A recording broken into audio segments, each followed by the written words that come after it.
Welcome to the Intergen experience. The concept for the intergenerational conferences came from a film called And Then We Came, a unique documentary featuring the lives and experiences of the black community here in Enfield. In those days, people used to say that England is paved with, the streets are paved with gold, but I can tell you it wasn't. It wasn't easy in England in 1955 to walk out the door and find somewhere to live. It is a film about the migration of the black community into Enfield between the 1950s and the 1970s. The Intergenerational Conference, funded by the Fair Share Trust of Ponders End, was an opportunity to create a platform for discussion and dialogue amongst the local people, thus creating the Intergen experience.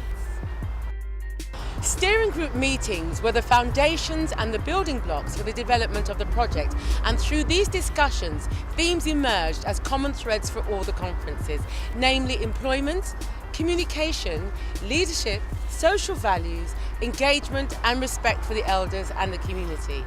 A bad perception on most of the youth surrounding. I think they're all right. They're a bit loud. Niburu also surveyed the opinions of the general public of Ponders End, confirming the need for a brand new media platform from which their voices can be heard. Because of a certain way you look, they didn't get a chance to know you. I don't understand them now, the younger generation. Old people. I don't know about the generation. Is the relationship between the elders and the young people fractured?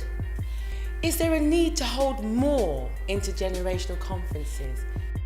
The concept of the intergenerational conference in Ponders End was really a first. The elders felt that they really were missing out on a connection with young people. And we found that also young people had a similar kind of disengagement with elders. The question I want to ask is, how can we improve the relationships between the older generation and young people? Well, there sometimes has to be an order, and that many people don't have that anymore. You got to kind of take it back to like old school days. If you was to ever go out and you mess about, one uncle that's not really your uncle is telling you off as well. The project was a year-long project.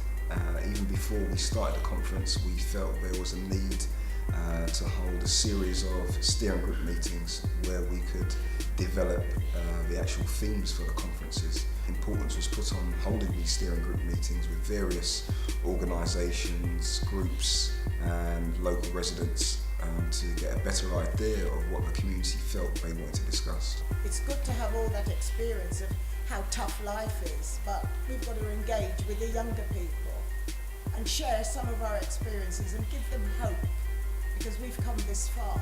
We need to see and hear different perspectives. And I can relate to the young people because I've been there. Have a sense of pride, have a sense of belonging, understand who they are. To say that these young people are like sheep, to be quite honest, they have great leadership.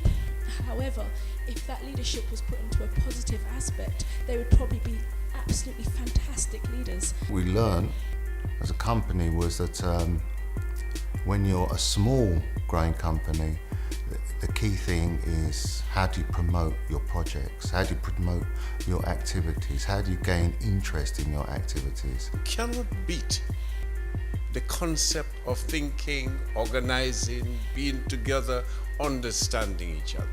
This has been a unique opportunity that is rarely seen in Ponders End.